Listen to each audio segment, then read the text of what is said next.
just plain English.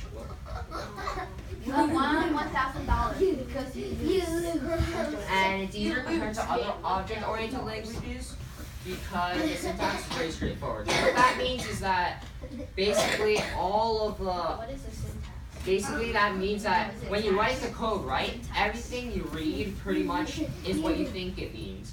So what do you guys think this means? 4x in range 1 to 2. What do you guys think that means? You have one, two, I didn't even hear you.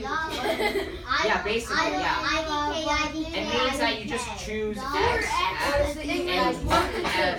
you just choose x in the range from 1 to 2. So you do it as x equals 1 and then x equals 2, and then you stop that, right?